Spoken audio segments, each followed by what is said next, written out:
Hey guys, Razorblade Mango here, and today I invited the homeboy Claylex on to talk about the recent Halo Infinite campaign overview that released earlier this week. Because I'm a pretty... I like Halo, but I'm not a big knowledgeable person when it comes to it. So I asked Claylex to come on and talk to me about it, because Claylex is more familiar with Halo than I am, and I'm sure he has a lot more educated thoughts on the campaign overview than I maybe do. So I wanted to balance this out with someone who's more of a normie in Halo and someone who's more experienced with it than I am. So I will open the floor to you, sir. What did you think of the Halo Infinite campaign overview? Just first impressions. I think it's very mid, if I'm being honest. A lot of good, but also a lot of like, I don't think this is working out so far. Why is that? For one thing, the freaking weapon, aka the AI that were supposed to be like our replacement. First of all, I think that if you're gonna give an AI, just give us something that's just gonna like be more... not annoying, not something annoying, just something to like, guide us, but almost like one of those mindless AIs. Not one with a personality. Because I feel like at this point it's like Chief, it'd be interesting. I always kept saying that it'd be interesting if Chief didn't really have an AI to guide him. It's just him. And that pilot dude, like that guy. Yeah, see, that guy should have been basically his Cortana. Yes, that's exactly what I was going to say. But like now now that fucking weapon is a literal goddamn third wheel. And I'm like, no, give this guy. He has more personality so far than what I've seen with the weapon, and I don't care. Like, I don't care what anybody says. It's like, oh, she's so annoying. I wouldn't go so far as to say annoying, just bland. She really just comes across as like the Weenie Hut Jr. of Cortana. That's kind of how I see her. Because she looks like Cortana, she quacks a little bit like Cortana, but she's not Cortana. And I still can't get over that they're calling her the weapon. Like, could they not have at least given her a first name, or if she has a first name, or a unique ID or something? We could have heard that in the overview. It's just, she's the weapon, and I just kind of rolled my eyes like, okay, all right. I'm just scared that it's just gonna be later. She's just gonna... I would like, I'm hoping the future doesn't come by me in the ass for this. But, like, she does something really stupid, like, oh, I'm gonna take the name Cortana, and I'm like, you better fucking not. I don't think they're gonna go that far. Yeah, God, I hope not. I really hope not. Yeah, I just laughed when he said, oh, her name is the weapon. And I thought that was a joke at first, and then they said, no, seriously, her name is the weapon. Huh? Yeah. Like, okay. Yeah. The one thing that's weird though is like, why is Cortana purple and the weapon has to be blue? Like, I wish it was the opposite, I think it's more to signify that Cortana is a darker personality now, at least from what I remember from Halo 5. Yeah, and that her memory, I don't know what the term is, but like when her like memories start to go faded and whatever, that's how AIs usually is. They get old and then they go haywire, She's like a rogue AI now. Basically. So, so you go. no, you keep going, because once I go, it's gonna be like a bullet train for me. Yeah. So when me and my bro were watching, again, sorry that he didn't come in. He was just very tired. That's but good. What was it? Okay. He made a really good point, saying that, like, again with Cortana, it's like, again, really the fifth game Guardian should have been skipped. At least then 4 would have been a great way to end her legacy. But then I guess I don't know who the fuck at Microsoft is like hiring these dog shit writers, but they're like, I imagine they're literally just ripping their hair out because they have because they have, I guess, I don't know, the Halo 1 to 3 writers were all gone at that point, and maybe a little bit of the Halo 4 writers, and they're like, oh my god, we literally don't know what to write for Guardians. If I came in, I would have just been like, maybe it would be a good idea if we just not make this, you know? I think the strange thing about Halo Infinite is that Guardians made their job like 5 times as difficult with this. Because I think if they had jumped from, like you said, if they had just skipped 5 altogether and they called this Halo 5, I think their job would have been a lot easier because they would have taken a very long break and come back with something really strong. But now, because of Halo 5, there's this stigma around 343 that they have kind of been doing this thing where they either will try to establish their own identity with Halo and it sucks, or they are going to try to mimic the classic Halo that Bungie did, and with maybe mixed results. Obviously, neither of us have played Halo Infinite yet, and with this, I more just want to focus on the campaign, because I feel like the multiplayer, I have concerns about that, even with the progression. I did play the beta, I did play the beta. I have concerns about that with the progression system and the battle passes and the monetization and all that. But as far as I've heard, just gameplay wise, map wise, moment to moment wise, I've heard nothing but positive things about it. Yeah, I did. Again, as someone who played the beta, I do have to agree that like, it definitely. God, like, and I'm not gonna lie, like, to me, Halo multiplayer peaked personally with Reach. Yes, and I feel like it's definitely hitting Reach levels for me. Oh wow, okay. Yeah, I know people are still gonna get mad at like do some mechanics that Guardians still has, and I'm still irked at that. But sprinting, at least like at least the gameplay moment to moment stuff is still like. Again, it still reminds me of Reach with that, so at least that's fine. Oh, that's good. I'm honestly looking forward more to the. I'll put it this way: I'm more curious to try out the campaign, but I'm more excited to play. I have more confidence in the multiplayer, which is odd to say this time around. Yeah, usually it's always the other way around. Yeah. Like we trust the campaign than the multiplayer. Yeah. And when I saw this gameplay overview or campaign overview, first of all, what did you expect going into this overview? Because when they said that we haven't seen the campaign, we haven't seen a good chunk of the campaign since that really mediocre showing of it last year, when you got like Craig and all the memes that popped out of it. And I expected it to be much longer and more focused on raw, uninterrupted gameplay. I think that was my expectation for this overview. Yeah, I thought it was going to be... Exactly. I thought it was going to be more like E3's showcase, where it's just like, oh, we'll show you another kind of mission thing like we did last time. Yeah. Nope, they do it again.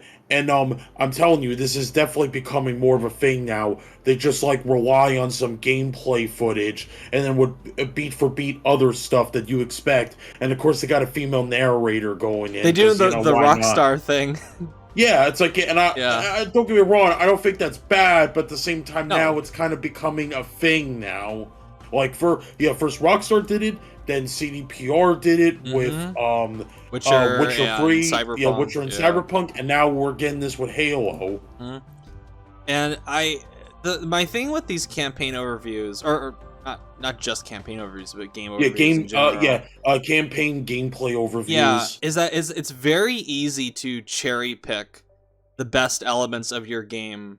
Just as somebody, like, the both of us know how to edit as far as like our stuff, and it's very easy to even as like a basic bitch editor, it's very easy to just cherry pick the best stuff that you've got, edit it together, slap some cool music on it, and say, hey, this is Halo Infinite, and people will just lose their shit, which that seems to be the reception for the most part to this campaign overview, is that people are very, very positive about it.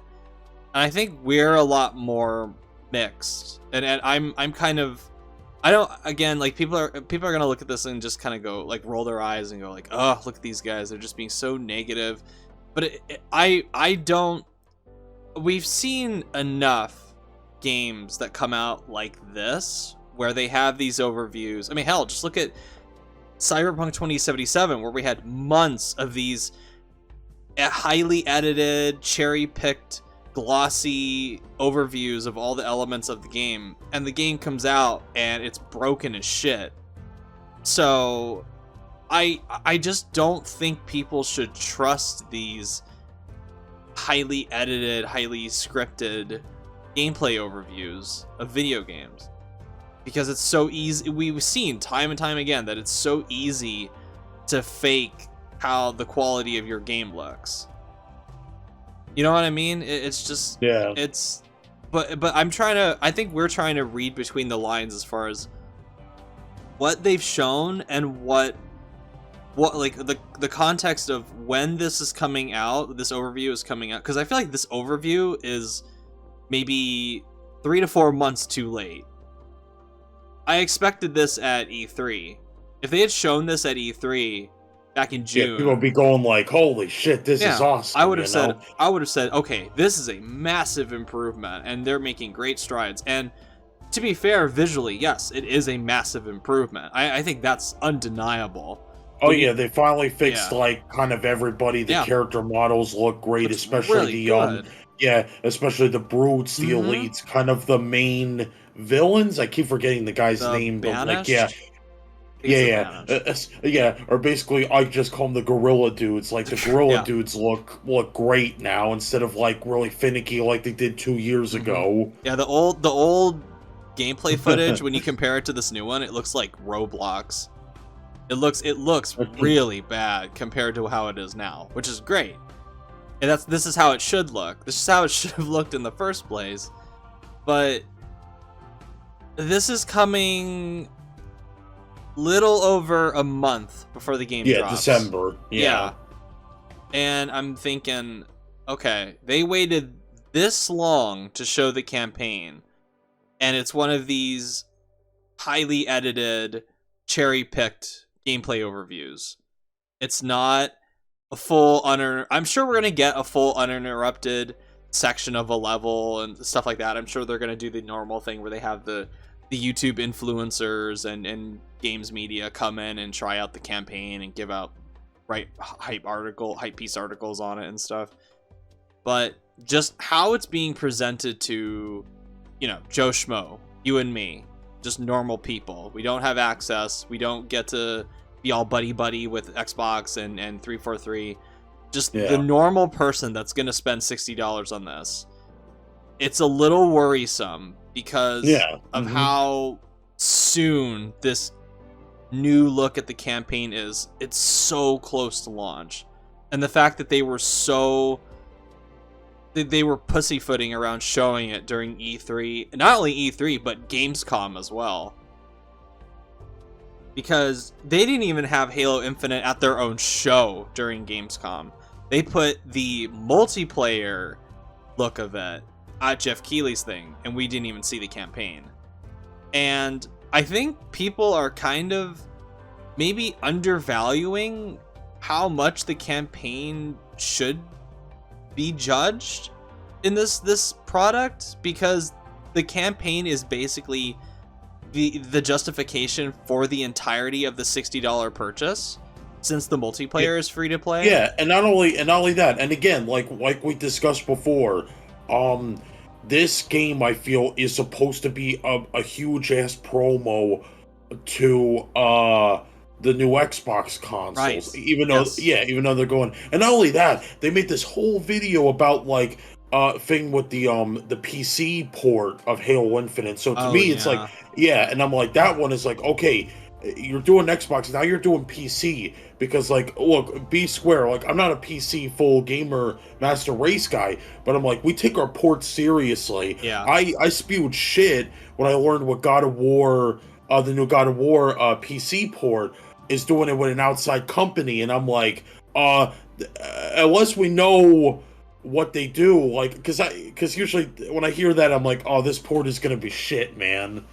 Like, like I get the Arkham Knight PC port nightmares, you know? Yeah, it's and just going back and looking at the gameplay overview. I don't know how you feel about it, but at least for me, like, it looks fun, and I guess I should put that out yeah, there. totally. I think it looks fun.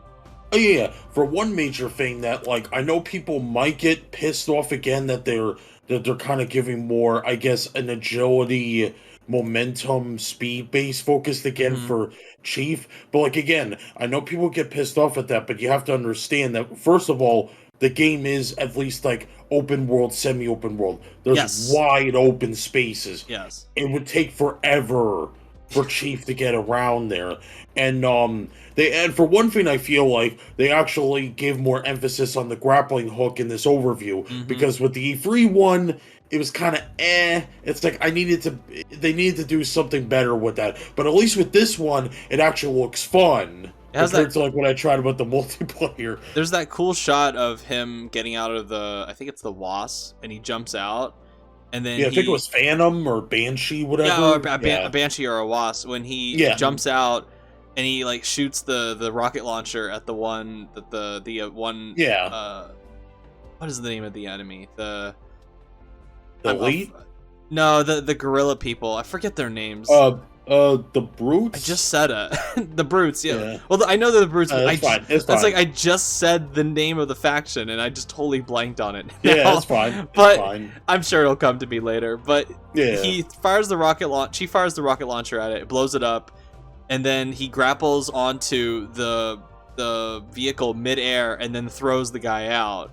And I thought, okay, that was pretty awesome. That's like some Battlefield shit.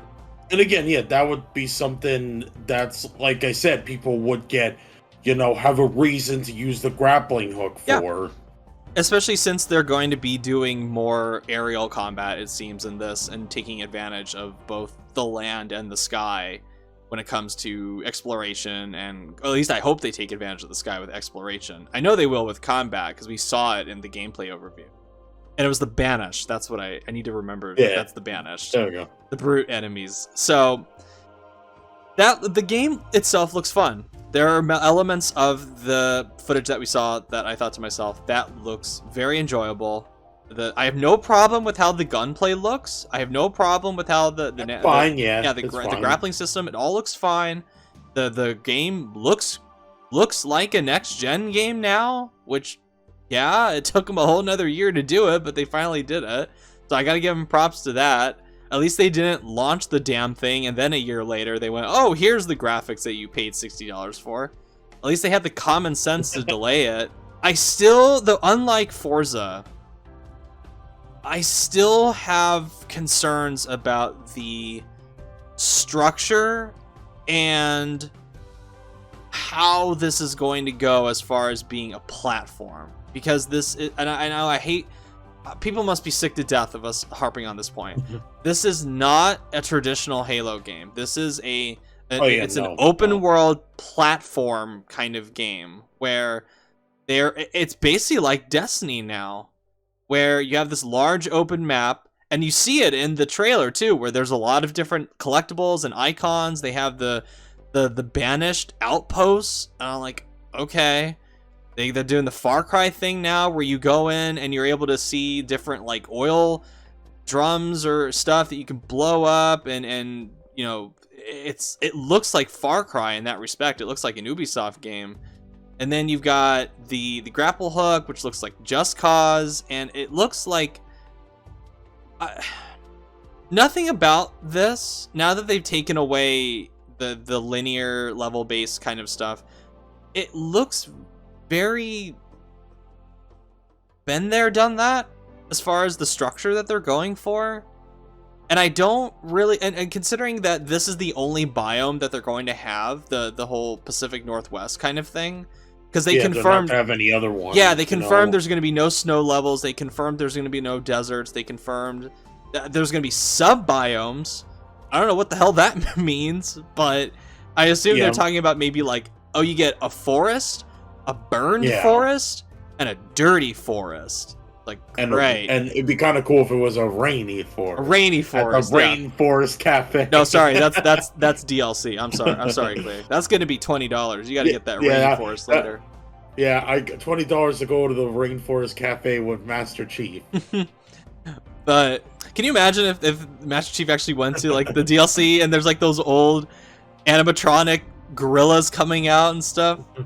That would be awesome. That would actually be worth a $20 purchase for me if they did tie in with Rainforest Cafe. They got animatronic gorillas at a freaking Rainforest Cafe. Yeah, they do. They have animatronic. Have you ever been to one? I have been one, yeah. I've never seen animatronic. Yeah, the one that this has nothing to do with Halo, but fuck it. They had when I used to go to Rainforest Cafe as a kid, they'd have gorillas that would come out every 30 minutes, and they would dim the lights, and the thunder, like the fake thunder and lightning would sound, and they'd play the sound as if rain was coming, and you'd see like the gorilla come out and just beat its chest and be like, "Ah!" And then it would just grunt a little bit, and then it would go back to being its normal, just passive self. And I always loved that. So I would pay. Here's an idea, 343. If you're listening to this, make a Rainforest Cafe tie-in where you have Craig the Brute, the old Craig the Brute model, come out and do a Rainforest Cafe chest pounding, and then go back to being passive. Just do that. You get $20 from me if you do that. That'd be great. So, but going back to Halo, it just I just have concerns about how this is going to go as far as structure, and whether or not there's going to be enough interesting variety to carry people through this world. It feels like, too, that people, and I totally understand, some people are totally like, this ain't my Halo, and I'm like, well, yeah, because they added in so many mechanics from Halo 1, 2 to, Infinite now, that's like, it's... Yeah, because like I said, if you do want your classic Halo, you'd have to like structure to where Chief, again, not make it open world, but like we know it's not going to happen. It is going to be open world. Yeah, and and if people say like, "Oh, I'm going to skip this game," I'm like, that's totally fine. Yeah. There's no ill will on you guys. Like if you don't like it, you don't like it. Heck, first time I saw it, like a couple times, I was like, "Fuck this game! I'm not gonna like play it. This ain't my Halo." But I feel like I wanna give it a shot. It certainly ain't as bad as like fucking Guardians. No, I'll give it that at least. It can't be any worse than Guardians. It can't. Yeah, don't jinx us. I just think I think the fact that Chief is the main character again would definitely guarantee that it will be better. Yeah, and there's no other bullshit secondary main character that's like somehow was supposed to be no Locke. Like, thank God. Yeah. I mean, I feel bad for the actor that had to play Locke. What is he? He's freaking Luke Cage from Defenders. But it's like, oh, you have to be this guy to fight Chief, and you're gonna be a piece of shit. And it's like, God damn it, I don't want to be. I'd be mad. I'd be like, I don't want to be this guy against Chief. Like, this seems kind of bro. Yeah, I'm a Chief bro. I don't want to fight him, Besides, Chief would kick Locke's fucking ass. We know that was. Well, he did. He did, yeah, but he would have. There wouldn't have been a fight. He would have just knocked his ass out in 2 hands. He would have just shot him. Yeah, like Locke's coming in with his fist. Chief just pulls out a pistol and just. Dead. Yeah, it's like he's not gonna waste time with a fisticuffs. Yeah. And then I also just want to know how this game is gonna look post-launch. How long is it gonna take before people exhaust all of the content that's here and want more? Because they're doing this thing where they're trying to make it a platform, i.e. a live service, and that begs the question, how much is going to be in this initial launch? Is there going to be enough enough good value to justify that $60? Because at launch, and obviously there's no co-op, there's no forge, so you're stuck playing this by yourself, and one of the big hallmark traditions of Halo is co-op. And it's like, okay, this better be damn good if it's gonna launch without co-op. Because that's one of the big things that people really like about Halo, is people grew up doing that. I've heard plenty of stories from different people where they talk about playing all the games with their brother, or they talk about playing the game with their best friend. Every time it would come out, they would do it on legendary or heroic mode, and then now this one's coming out and it's just single player only, and yeah, you gotta wait another 6 months for the co-op. Okay. Yeah, I was gonna say too, is that like, just like with the other kind of Halos, at least from like 1 to 4 and Reach and all that other stuff, yeah, even if there was no co-op, at least, that's the thing, it's like, it has to have, you have to have some kick-ass story and structure for me to like, you know, care about playing by myself. Because, like, you know, with the replayability, because, like I said, because, like, that's always the thing that scared me. It could just be me, too. When I watch this and I'm saying that, like, I just don't feel, I hate to say, is like, again, it gives me a Guardians feel again, because it's just, like, it doesn't feel like there's a villain that I should give a shit about. Yeah, like, I'm sorry. I just don't care about anybody. It's like, I care about banished dude is the villain, right? Yeah, and, well, I think it's more like, and the funny thing is, and it sucks that, like, if people haven't played Halo Wars, they're not gonna know this guy. Oh, yeah. If you're a main game guy, then, yeah, you're like, who is this guy? And it's like, oh, he's like, oh, one of the top tier banished villains, and it's like, who? And it's like, and then I scrunch I scrunch the bridge of my nose, and I'm like, see, it's like free for free. This is why it's like, this is already kind of a bad idea, because, you know, you got the main game fans, main game only people, and they're not gonna know this guy. It's like, this feels like, and don't get me, this feels more like, this definitely feels like, for classic Halo guys, I could see that, but also for hardcore people, if they know ins and outs of the story, and I feel, again, that's kind of bad, I hate to say, because, like, I don't know this guy, I haven't seen Halo Wars, I haven't played Halo Wars, you know, so... I assume it's because of the past. That's another concern I have, is just the storytelling, because 343, just from their past history, are not good storytellers. They just, Halo 4, in my opinion, is very bland, and then Halo 5 is a fucking disaster of a story. It's the game that made making and writing Halo Infinite that much harder because of how crap Halo 5 was. But I think it's Paul Crocker is writing Halo Infinite. See, that's another thing too, is Halo Infinite has had a really weird, rocky development history, where you got I think it was either I think it was the creative director for Halo Infinite.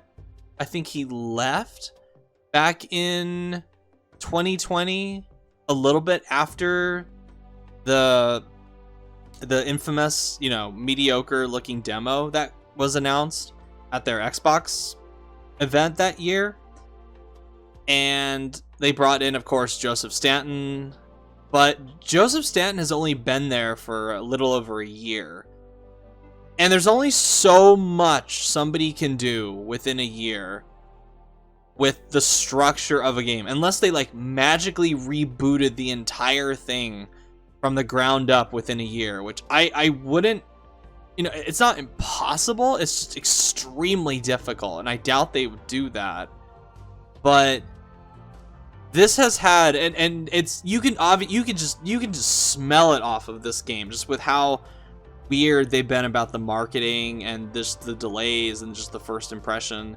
It's had a very, very rough development cycle. And, you know, obviously there have been games that have had rough development cycles that have come out and been great. I'm not saying that's the definitive evidence that, oh god, this is going to be a disaster, but it's just, when you just look at it from, you take a step back and you look at everything that's happened, and you just don't pay attention to what's going on and all the flashy colors and the great music in the campaign trailer, that I think a lot of people, like, you know, rightfully so, if they're big Halo fans and they're seeing it, it's exciting, and I understand that. Believe me, I get it. But I just want to kind of like tap people on the shoulder and remind them like, hey, don't forget about all this other stuff that's been going on. So just maybe temper your expectations a little bit.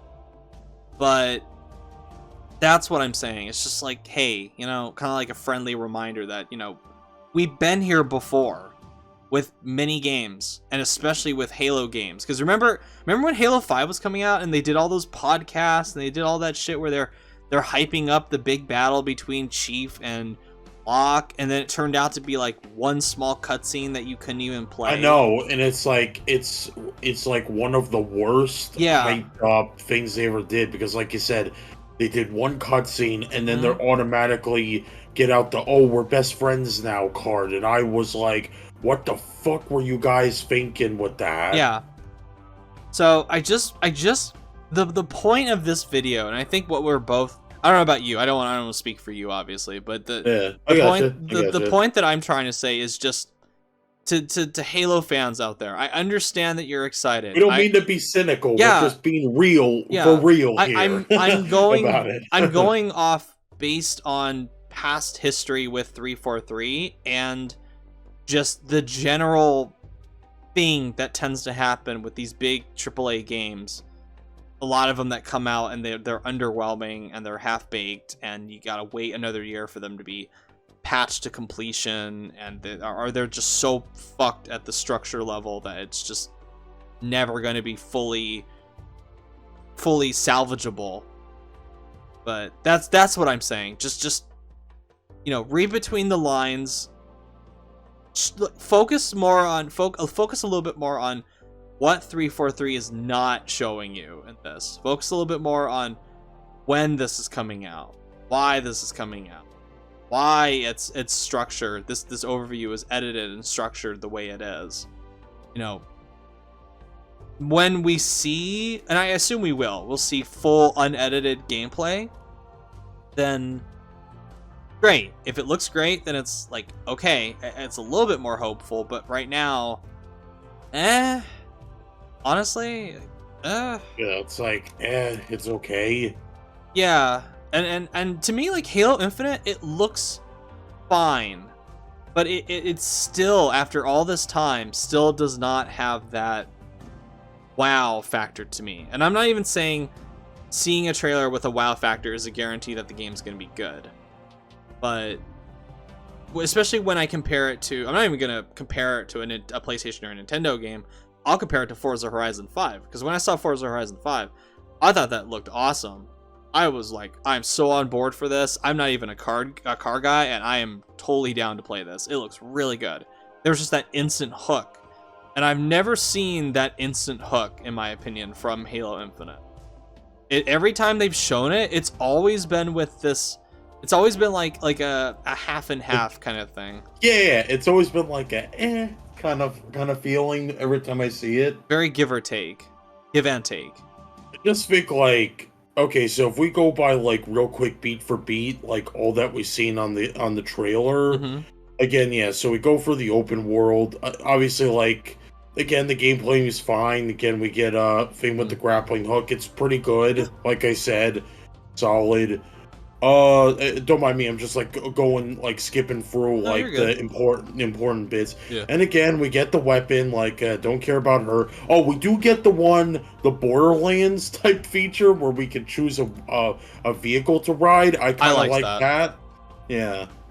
My bro was like, "Man, what are they gonna rip off next?" I liked how when he he called the WAS, it just like clonked onto the ground. It wasn't even just this smooth landing. It was funny. That one, I'll give it that. I don't know if that's 343's thing, if it's a writing thing or a gameplay thing. Either way, it's like I feel like the pilot would totally do something like that. Yeah. I mean, the vehicle wouldn't be destroyed or broke or whatever. No. It'd be funny that he would just drop it. And it's like, Chief is like, "Really, man? You dropped it like that?" It's like, "I'm sorry." It's like, you know, I'm still like kind of new to all this. But yeah, that's all I got on Halo Infinite. Any closing comments, my man? I just think like it's kind of still Yeah, Yeah. I mean, maybe before I despised it, but now it's more gone low. Like, if it's good, that's great. Then I'm not saying and obviously, though I'm not gonna go with my expectations like, oh, if it's good, great. Then Halo's back, baby. I mean, okay, maybe it would be, but again, like, don't want to hold the expectations if 343 is still gonna be in charge of making another one. That's the thing too, is that I don't think they're gonna make another one after this. I think this is gonna be it as far as the forever Halo game. I think that's it. Like, yeah, I like they literally said like they said this is gonna be like the last. I don't know if they said this is gonna be the last mainline Halo game ever, but they said this is gonna be the last one for a long time because they're just gonna keep adding to Infinite. And I'm like, right. Which again, I have questions about how that's going to go. Are we gonna get a big Destiny style expansion once a year, and they're just gonna add more microtransactions on top of it just to make more money? Yeah. I know they're gonna aggressively monetize the multiplayer, but I don't know if they're gonna aggressively. They might. I wouldn't put it past Microsoft to do something like that. I imagine they could do, like, I don't know, Chief could get like different skins, whatever, some stupid ass like store, in-game store. You know what I mean? Like, you talk to an NPC and they offer like weapon skins, armor skins for Chief, even though again it's like, we're playing Master Chief, he should be green and have the 117. He shouldn't be like totally different, you know, at that point. Yeah. Thank you so much for coming by, man, to talk about Halo Infinite. It's no problem. It'll be interesting. We won't have to wait much longer, just a little over a month, and then we can come back after we both. I assume you're gonna get it. Yeah, it's kind of like 50 again. 50, it's kind of like an thing, because I'm like, I'll either get it day 1 or day 2, or I'll wait a week, wait till reviews, and then I'll just get it. Then because it's always the best 50-50 safeguard. Is to just wait, like, at least like wait a week, maybe like about 5 to 10 reviews tops. Like, get the differing opinions and stuff, and then come with your own conclusions. Yeah, it's I guess I'll be the guinea pig in this case because I'm getting it with Game Pass, so I'll definitely be trying it out just because it's like I have access. I technically have already bought it with my Game Pass subscription. It's just all I need to do is just download it. Okay, it's like okay, it's right there. So we'll see. December 8th is when it comes out. Thank you so much as always for coming by, man. It's always really fun to talk to you about Halo.